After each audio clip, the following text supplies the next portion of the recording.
Hello future Vaidyas, we have started with the MCQ series of Charak Samhita. Let's go with the chapter 1, that is दीर्घनजीविती अध्याय of Sutrasthana. Okay, तर first MCQ काय आहे, तर आयुर्वेदाचे ज्ञान चरकांनुसार भरद्वाज ऋषींना कोणाकडून प्राप्त झाले. आता आयुर्वेद अवतरण हे वेगळ्या आचार्यांनी त्यांचं वेगळं सांगितलं आहे. तर कोणत्या ऋषींनुसार कोणत्या आचार्यांनुसार विचारलं आहे हे MCQत बघावं आपण. काय चरकांनुसार आयुर्वेद काय आहे. ब्रह्माकडून ते येतं दक्ष प्रजापतींकडून ते येतं अश्विनी कुमार, मग अश्विनी कुमारकडून येतं इंद्राकडून ते येतं भरद्वाजांना आणि भरद्वाजांकडून ते जातं आत्रेय पुनर्वसूंना. म्हणजेच काय, भरद्वाजांना इंद्राकडून ते ज्ञान प्राप्त होतं आहे. तेच विचारलं आहे फर्स्ट क्वेश्चनमध्ये. आयुर्वेदाचे ज्ञान चरकांनुसार भरद्वाज ऋषींना कोणाकडून प्राप्त झाले, तर भरद्वाजांना इंद्राकडून ते प्राप्त झाले. सेकंड क्वेश्चन घेऊयात आपण. सेकंड क्वेश्चन काय आहे, खालीलपैकी कोण आत्रेय पुनर्वसूंचे शिष्य नाहीत. ओके, आता नाहीत आहे म्हणजेच काय, आत्रेय पुनर्वसूंचे किती शिष्य होते, तर आत्रेय पुनर्वसूंचे 6 शिष्य होते. 6 शिष्यांचे नावं काय आहेत, अग्निवेश, भेल, जातुकर्ण, पराशर, हारित आणि क्षारपाणी. तर अग्निवेश हे आहेत, भेल हे शिष्य आहेत आणि भारद्वाज हे शिष्य आहेत का, नाही. भारद्वाजांकडून आत्रेय पुनर्वसूंना आयुर्वेदाचे ज्ञान झाले. म्हणजे भारद्वाज हे आत्रेयांचे शिष्य नसता, आत्रेय भारद्वाजांचे शिष्य, तर हे नाहीत भारद्वाज. थर्ड क्वेश्चन बघू. थर्ड क्वेश्चन काय आहे, चरकांनुसार वर्णित त्रिदंड कोणते. आता त्रिदंड कोणते आहेत, तर वात पित्त कफ हे फर्स्ट ऑप्शन आहे. वात पित्त कफ काय, त्रिदोष आहेत. मग सेकंड सत्व आत्मा आणि शरीर. सत्व आत्मा शरीर हे त्रिदंड आहेत चरकांनुसार वर्णित. त्याच्यानंतर त्रिदंड म्हणजेच काय, ज्याच्यावर अख्खं शरीर उभं आहे आपलं असं. सत्व म्हणजे मन, आत्मा आणि शरीर. नंतर हेतू, लिंग आणि औषध हे थर्ड ऑप्शन आहे. तर हे काय आहे, तर हेतू, लिंग आणि औषध हे त्रिसूत्र आहेत. आणि धर्म, अर्थ आणि काम हे काय आहे, तर हे त्रिविध हेतू आहेत. आणि हे चारही गोष्ट फर्स्ट चॅप्टरमध्येच आहे. ओके, चारहींवर एक MCQ बनवू शकतो.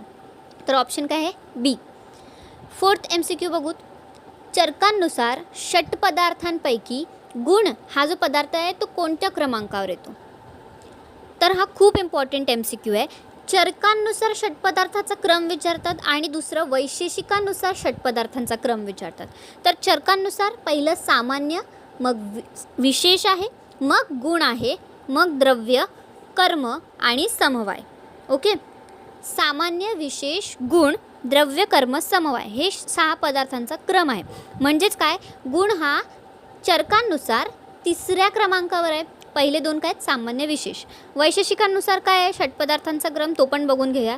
सगळ्यात पहिलं द्रव्य आहे, गुण आहे, कर्म आहे, मग सामान्य, विशेष, समवाय आहे. ओके, सगळ्यात पहिला काय, द्रव्य, गुण, कर्म, मग सामान्य, विशेष, समवाय. ओके, त्याच्यानंतर आपण फिफ्थ, ह्याचं काय झालं, मग 3रं. ठीक आहे, नंतर फिफ्थ क्वेश्चन बघूत आपण. फिफ्थ क्वेश्चन काय आहे, डॅश संज्ञा व्याधीनाम आश्रयो मतः. म्हणजेच काय, व्याधी ज्याच्या आश्रयाने राहतो ते काय आहे. तर अशा 2 कोणत्या गोष्टी आहेत चरकांनी फर्स्ट चॅप्टरमध्येच सांगून ठेवलं आहे, ज्याच्या आश्रयाने व्याधी राहतो. तर त्या काय आहेत, शरीर व दोष. शरीराच्या आश्रयाने दोष राहतात. शरीर व दोष की शरीर व सत्व म्हणजेच मन, की सत्व आत्मा की शरीर आत्मा. तर शरीर व सत्व म्हणजे शरीर आणि मन हे 2 ज्या गोष्टी आहेत त्याच्या आश्रयाने व्याधी राहतात. आणि व्याधींचे अधिष्ठान पण दिले.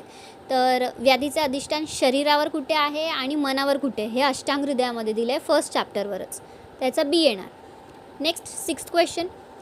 दीर्घनजीविती अध्यायानुसार वाताचे चरकोक्त गुणांची संख्या किती.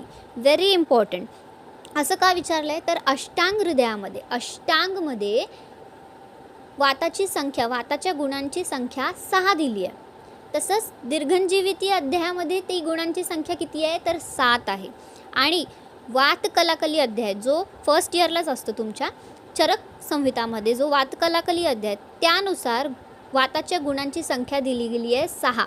तर कोणत्या अध्यायानुसार विचारतायत तेही बघा. तर दीर्घनजीविती अध्यायानुसार वाताचे गुण किती आहेत, 7 आहेत. ओके, चरकोक्त गुण. त्याच्यानंतर 7वं क्वेश्चन, दीर्घनजीवितीय अध्यायात वर्णित कफाचे गुण कोणते?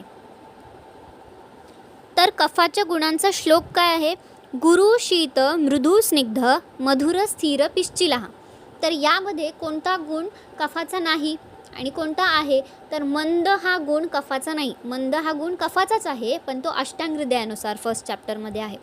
चरकांच्या फर्स्ट चॅप्टरमध्ये म्हणजेच दीर्घनजीवितीय अध्यायात मंद हा गुण नाही. मग पिश्चिल हा गुण आहे. त्यात सूक्ष्म हा गुण कफाचा नाही आहे आणि द्रव हा पित्ताचा गुण आहे. तर पिश्चिल हा फक्त कफाचा गुण आहे या क्वेश्चनमध्ये. नेक्स्ट क्वेश्चन आहे मुलीनी द्रव्यांची संख्या. आता हा एक म्हणजे फिक्स्ड MCQ असतो, मेजरली येतोच. द्रव्य वर्गीकरण जे सांगितले फर्स्ट चॅप्टरमध्ये त्यानुसार द्रव्यांची संख्या किती आहे?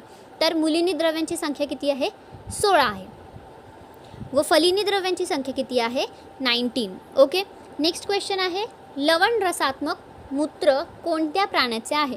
खूप इम्पॉर्टंट.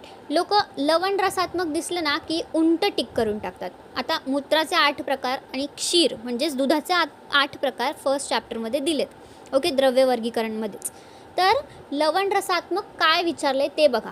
तर मूत्र, लवण रसात्मक मूत्र जे आहे ते हत्तीचं असतं आणि उंटाचं लवण रसात्मक क्षीर असतं. हे लक्षात ठेवा, खूप इम्पॉर्टंट आहे. ओके. नेक्स्ट आहे षडशोधन वृक्षामधील खालीलपैकी एक वृक्ष. षडशोधन वृक्ष दिलेत. ओके, हेही द्रव्य वर्गीकरणमध्येच आहे. MCQ बनतो तर मेजरली इथून बनतो. तर षडशोधन वृक्षामधील एक वृक्ष कोणता आहे? तर कृष्णगंधा.